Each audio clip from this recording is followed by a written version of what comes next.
તો હેલો મિત્રો, આજે આપણે જઈ રહ્યા છીએ કંબોઈ, અને કંબોઈ શું કામે જઈ રહ્યો છું તમને આગળ બતાવીશું। તો આપણે પણ શિવોરી પહોંચી ગયા છે અને શિવોરીથી સીધા પાટણવાળા હાઈવે ચડવાનું છે। તો મિત્રો, પાટણવાળા હાઈવે ચડી જતા અને આગળ આવી છે નદી, એટલે કે બનાસ નદી। પાટણ હાઈવે ઉપર જતા જ બનાસ નદી આવે છે અને અંદર પાણી પણ નથી। બનાસ નદી અંદર પાણી કેટલા સમયથી નથી અને હવે બ્રિજ પણ બની ગયો છે, એટલે બ્રિજ ઉપર થઈને મિત્રો હવે નદીમાં થઈને જવાનો રસ્તો હતો એ બંધ કરી નાખ્યો અને હવે બ્રિજ ઉપર થઈને જવાય છે। તો મિત્રો, નદી વટી રહીશું અને એવી જ કંબોઈ ચોકડી આવશે અને ચોકડીની બાજુમાં પાટણવાળા હાઈવે ઉપર આ દિનુભાઈની ગેરેજ છે। તો મિત્રો, આપણે પહોંચી ગયા છે ગેરેજે, તો ફૂલ ટ્રાફિક હતી આજે તો, વાહ ભાઈ વાહ।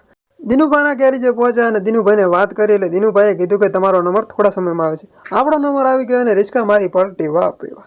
કેમ પલટી મારી દિનુભાઈ ખબર નહીં, પણ આપણે આવ્યા હતા બાટલો સર્વિસ કરાવવા।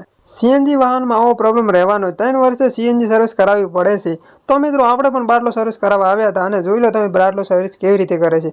તો કોઈને પણ સીએનજી રિક્ષા હોય તો દિનુભાઈનો કોન્ટેક્ટ કરી અને કંબોઈ ચોકડી આવજો, તો મિત્રો એ સર્વિસ કરી આપે છે। તો મિત્રો, આપણે બાટલો સર્વિસ થઈ રહ્યો હતો ને આપણે લાગી હતી ભૂખ, એટલે આપણે બરફ ગોળો ખાવા આવી ગયા। મિત્રો, બરફ ગોળો ખાઈને આપણે નીકળવાનું છે ઘરે। તો મિત્રો, બરફ ગોળો ખાઈ રહ્યા હતા અને આપણે નીકળી ગયા હાઈવે ટુ હાઈવે ઘર ભેગા।